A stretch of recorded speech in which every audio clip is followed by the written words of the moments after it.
안녕하세요, 여러분. 오늘은 인간관계에 대한 새로운 시각을 제시하는 흥미로운 주제를 다뤄보려 합니다. 우리가 주식 투자에서 포트폴리오를 구성하듯이 인간관계에서도 다양성이 성공의 열쇠가 될 수 있습니다. 첫 번째로, 인간관계의 포트폴리오 다양성이 성공의 열쇠라는 주제를 통해 다양한 사람들과의 관계가 어떻게 우리의 삶을 풍요롭게 만드는지 이야기해 보겠습니다. 두 번째로, 마치 주식 투자처럼 손절과 저점, 매수해야 하는 사람이라는 주제를 통해 때로는 관계를 정리하고 새로운 인연을 찾는 것이 얼마나 중요한지를 살펴보겠습니다. 마지막으로, 상승장과 하락장 인간관계의 변동성을 이해하라 라는 주제를 통해 인간관계에서도 변화와 불확실성이 존재하며 이를 어떻게 잘 관리할 수 있는지를 알아보겠습니다. 이제 함께 이 흥미로운 여정을 시작해 볼까요? 여러분의 인간관계에 대한 새로운 깨달음이 가득하길 바랍니다. 인간관계의 포트폴리오 다양성이 성공의 열쇠. 나는 50대가 되면서 많은 것을 배웠다. 사회생활도 오래 했고 여러 종류의 사람들을 만나왔다. 그런데 한 가지 확실하게 깨달은 것이 있다. 인간관계도 포트폴리오가 필요하다. 처음에는 좋은 사람 몇 명만 있으면 충분하다고 생각했다. 하지만 시간이 지나면서 관계의 다양성이 얼마나 중요한지 알게 되었다. 같은 유형의 사람들과만 어울리면 내 사고방식이 좁아진다. 다양한 사람들과 관계를 맺으면 새로운 기회와 배움이 생긴다. 나는 인생에서 인간관계의 포트폴리오를 어떻게 구성해야 하는지 배우기까지 많은 시행착오를 겪었다. 오늘 그 이야기를 해보려고 한다. 인간관계의 포트폴리오가 필요하다는 걸 깨달은 순간 몇 년 전, 나는 한동안 비슷한 사람들하고만 어울렸다. 나와 생각이 비슷한 사람, 말이 잘 통하는 사람, 나를 이해해주는 사람. 이들과 함께하는 것이 편했고 굳이 새로운 사람을 만날 필요성을 못 느꼈다. 그런데 어느 순간부터 내 인간관계가 제한적이라는 걸 깨닫게 됐다. 내가 모르는 분야의 이야기가 나오면 할 말이 없었다. 새로운 기회를 접할 가능성이 현저히 줄어들었다. 더 넓은 세상을 보고 싶었지만 정작 내 주변은 늘 같은 사람들 뿐이었다. 그러다 한 사건이 있었다. 어느 날 지인이 사업을 시작하면서 투자를 받을 기회가 있다고 했다. 나는 관심이 있었지만 주변에 사업하는 사람이 거의 없었다. 도움을 청할 사람이 없었다. 그때 깨달았다. 아, 내 인간관계가 너무 한정적이었구나. 좀 더 다양한 사람들과 관계를 맺었어야 했는데. 그때부터 나는 인간관계의 포트폴리오를 어떻게 구성해야 할까? 진지하게 고민하기 시작했다. 포트폴리오란 위험을 줄이고 기회를 넓히기 위해 다양한 요소를 조합하는 것을 말한다. 우리는 투자할 때 주식만 가지고 있지 않고 부동산도 살펴보고 예금도 활용하면서 다양한 방법으로 리스크를 줄인다. 인간관계도 마찬가지다. 한 가지 유형의 사람들만 알고 있으면 내가 접할 수 있는 기회도 배울 수 있는 정보도 한정된다. 그렇다면 인간관계의 포트폴리오는 어떻게 구성해야 할까? 나는 인간관계를 몇 가지 유형으로 나누어 보았다. 첫 번째, 나와 비슷한 사람. 이들은 나에게 심리적인 안정감을 준다. 내가 힘들 때 위로가 되어주고 내 이야기를 잘 이해해주며 서로 공감하는 관계다. 이들은 마치 안정적인 예금처럼 내 삶을 지탱해주는 존재다. 하지만 이런 사람들만 만나면 새로운 성장의 기회를 놓칠 수도 있다. 두 번째, 나와 다른 시각을 가진 사람. 이들은 내게 완전히 새로운 시각을 준다. 나와 생각이 다르지만 나의 사고방식을 확장시켜준다. 처음에는 다름 때문에 불편할 수도 있다. 하지만 이런 사람들이야말로 내가 보지 못한 것을 보게 해주고 더 넓은 세상을 경험하게 해준다. 세 번째, 다른 분야의 전문가들. 내가 아는 세계는 한정적일 수밖에 없다. 그래서 나는 나보다 경험이 많은 사람, 다른 분야에서 성공한 사람들을 의도적으로 만나보았다. 사업가, 예술가, IT 전문가, 투자자 등 이런 사람들과 관계를 맺으면 그들의 경험을 통해 내가 직접 겪지 않아도 많은 것을 배울 수 있다. 네 번째, 나보다 젊고 새로운 감각을 가진 사람. 나는 한때 나이 차이가 많이 나는 사람들과 잘 어울리지 못했다. 요즘 애들은 생각하는 게 다르잖아. 세대 차이가 너무 크다. 그런데 한 번은 20대, 30대 후배들과 함께 프로젝트를 하게 됐다. 그들과 대화하면서 나는 전혀 몰랐던 트렌드를 접하게 됐다. 새로운 기술, SNS 마케팅, 젊은 세대의 소비 패턴, 이런 것들을 알게 되면서 내 사고방식이 훨씬 유연해졌다. 젊은 세대와 관계를 맺는 것은 미래를 대비하는 하나의 투자와 같다는 걸 깨달았다. 인간관계 포트폴리오를 만들면서 달라진 점. 첫 번째, 기회가 많아졌다. 나는 예전에는 같은 직종의 사람들과만 어울렸고 익숙한 사람들하고만 대화했다. 하지만 인간관계의 포트폴리오를 넓히면서 완전히 새로운 기회들이 생겼다. 투자 기회가 생기고 새로운 직업에 대한 인사이트가 생기고 내가 몰랐던 분야에 도전할 용기가 생겼다. 두 번째, 생각이 유연해졌다. 예전에는 내가 믿는 것이 정답이라고 생각했다. 하지만 다양한 사람을 만나면서 세상에는 정말 많은 방식의 사고가 존재한다는 걸 깨닫게 됐다. 세 번째, 인간관계가 더 편해졌다. 예전에는 나와 잘 맞는 사람들하고만 어울리려고 했다. 하지만 지금은 나와 다른 사람들도 존중할 수 있는 여유가 생겼다. 그 덕분에 갈등이 줄어들고 사람들을 대하는 태도가 훨씬 부드러워졌다. 결국 인간관계의 다양성이 성공의 열쇠다. 나는 이제 안다. 사람을 다양하게 만나야 한다. 한 가지 유형의 관계만 가지면 성장의 기회를 놓칠 수 있다. 새로운 관계를 맺을 때 세상이 더 넓어진다. 여러분도 혹시 늘 같은 사람들하고만 어울리고 있다면 오늘 이야기한 방법을 한번 실천해 보길 바랍니다. 인간관계도 투자처럼 다양하게 분산할 때 더 큰 성과가 온다. 고 생각됩니다. 다음 이야기는 이런 사람은 손절하고 이런 사람은 저점 매수해야 하는 이유입니다. 나는 사람을 꽤 많이 만나며 살아왔다. 그 과정에서 좋은 사람도 많았지만 돌이켜보면 굳이 시간을 낭비하지 말았어야 할 사람들도 있었다. 한때 나는 모든 인간관계를 유지하는 것이 중요하다고 생각했다. 언젠가 도움될 수도 있겠지. 사람을 쉽게 끊으면 안 돼. 하지만 인생을 살다 보니 깨닫게 됐다. 모든 관계를 계속 가져갈 필요는 없다. 어떤 사람은 빨리 손절해야 하고 어떤 사람은 기다려야 한다.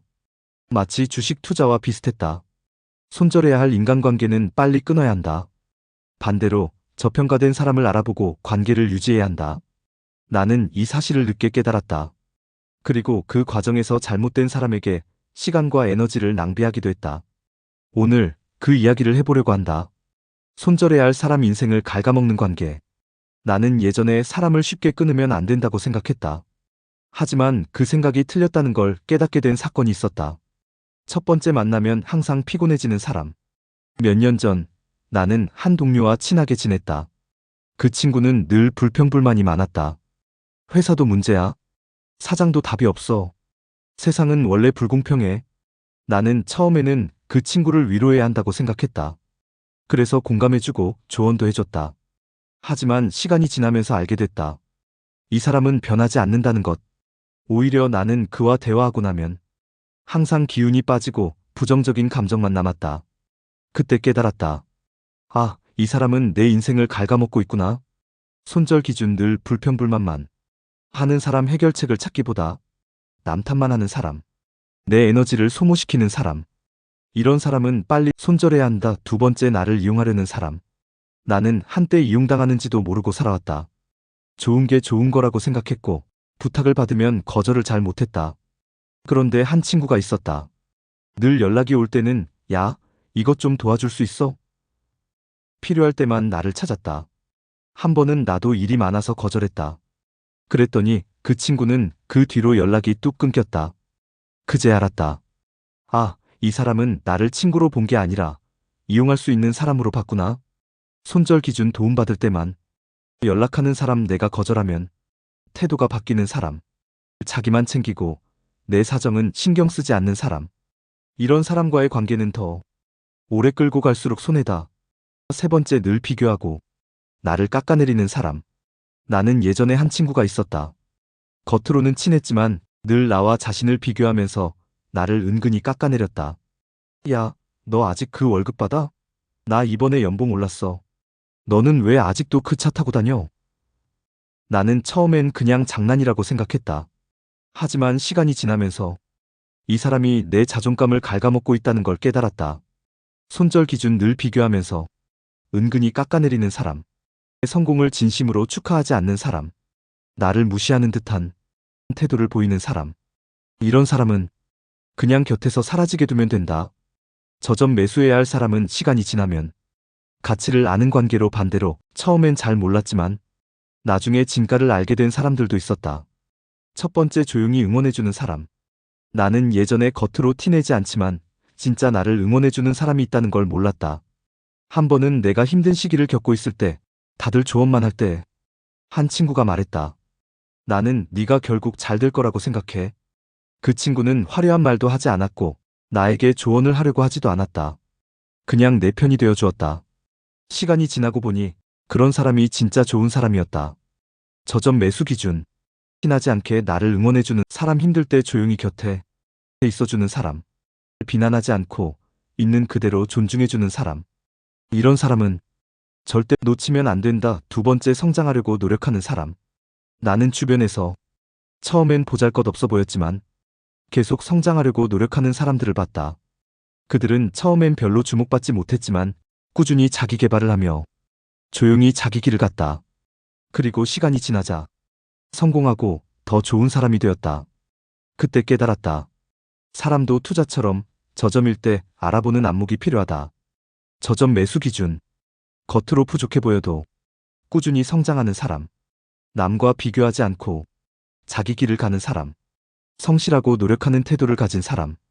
이런 사람과 관계를 맺으면 결국 서로에게 긍정적인 영향을 줄 수 있다. 결국 인생은 어떤 사람과 함께 하느냐가 중요하다. 나는 이제 안다. 손절해야 할 사람은 빨리 손절해야 한다. 좋은 사람을 알아보고 관계를 지켜야 한다. 나는 예전에는 모든 인간관계를 유지해야 한다 고 생각했다.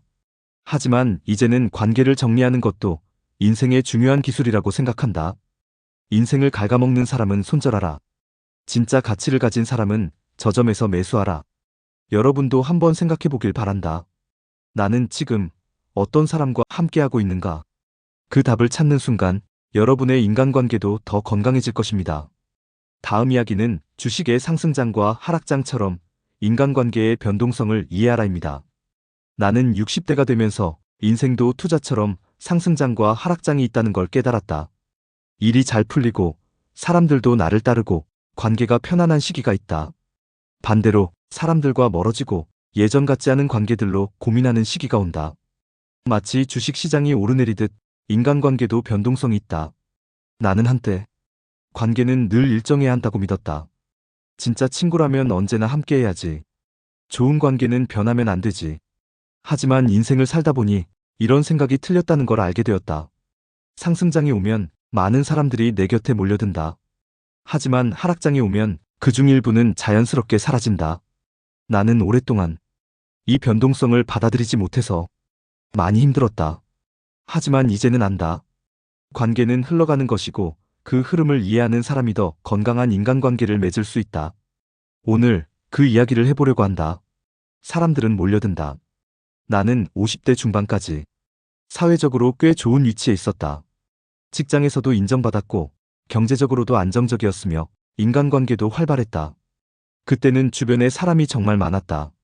모임이면 빠지지 않았고 전화도 자주 왔고 누군가 나를 찾아오는 일이 많았다. 아, 나는 인간관계가 참 좋구나. 주변에 이렇게 많은 사람이 있다는 건 행복한 일이야. 나는 그렇게 믿었다. 그리고 이런 관계가 평생 갈 거라고 착각했다. 하지만 시간이 지나면서 변화의 조짐이 보이기 시작했다. 하락장의 인간관계 내 곁에서 사라지는 사람들. 나는 50대 후반에 접어들면서 사업에서 어려움을 겪었다. 이전만큼의 수입이 나오지 않았고 사회적 지위도 조금씩 흔들리기 시작했다. 그때부터 나는 내 인간관계에서도 하락장이 온 걸 느꼈다. 예전엔 먼저 연락 오던 사람들이 더 이상 연락하지 않았다. 함께하던 모임에서도 점점 나를 소외시키는 느낌이 들었다. 힘든 상황을 이야기하면 어떤 사람들은 요즘 다 힘들지 뭐 하면서 슬쩍 대화를 피했다. 그제야 깨달았다. 아, 이 사람들이 나를 좋아한 게 아니라 내가 가진 것 때문에 나와 함께했던 거구나. 그리고 더 중요한 걸 알게 됐다. 인간관계도 상승장과 하락장이 있다. 모두가 끝까지 함께하는 건 아니다. 인간관계의 변동성을 받아들이는 법. 나는 한동안 관계의 변화를 받아들이지 못해서 많이 괴로웠다. 왜 다들 변했지? 나는 그대로인데 사람들은 왜 멀어지지? 하지만 이제는 안다. 관계는 원래 변하는 것이고 그 변화를 이해해야 한다. 첫 번째, 상승장에 너무 들뜨지 말라. 좋은 시기에는 내 곁에 사람이 많아진다. 하지만 그중 일부는 내 사람이 아니라 내 환경이 좋아서 함께하는 사람들일 수도 있다. 두 번째, 하락장에 너무 낙담하지 말라. 어려운 시기가 오면 떠나는 사람들이 있다. 하지만 반대로 그때 남아있는 사람들이 진짜 관계라는 걸 알게 된다. 세 번째, 관계의 핵심 자산을 잘 관리하라. 나는 인간관계를 단기적인 관계와 장기적인 관계로 나눠서 보기 시작했다. 단기적인 관계. 이익이 맞을 때 자연스럽게 형성되는 관계. 서로 도움을 주고받을 수 있을 때 가까워짐. 하지만 시간이 지나면서 흐려질 수 있음. 장기적인 관계. 이해관계와 상관없이 지속되는 관계.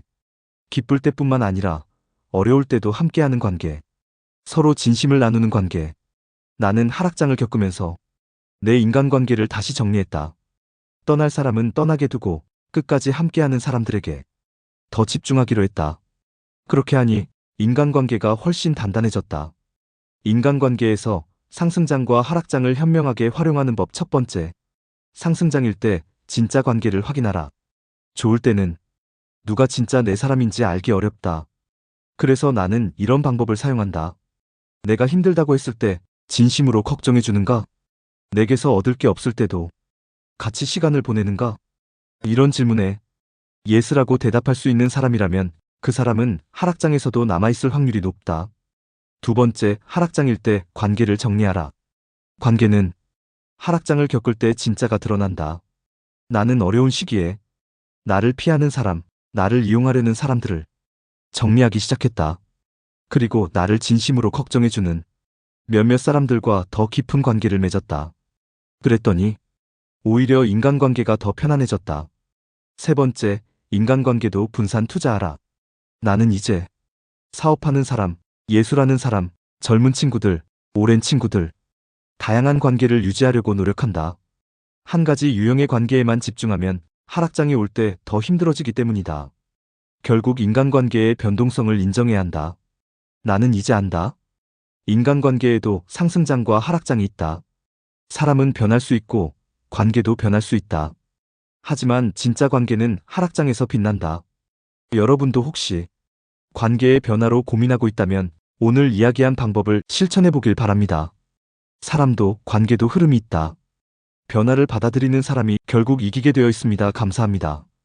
영상이 유익하셨다면 좋아요 버튼을 눌러주시고 앞으로도 더 많은 이야기를 듣고 싶으시다면 구독해주세요. 여러분의 소중한 공감 댓글도 기다리고 있습니다. 함께 소통하며 더 나은 관계를 만들어가는 여정을 계속해 나가요. 감사합니다.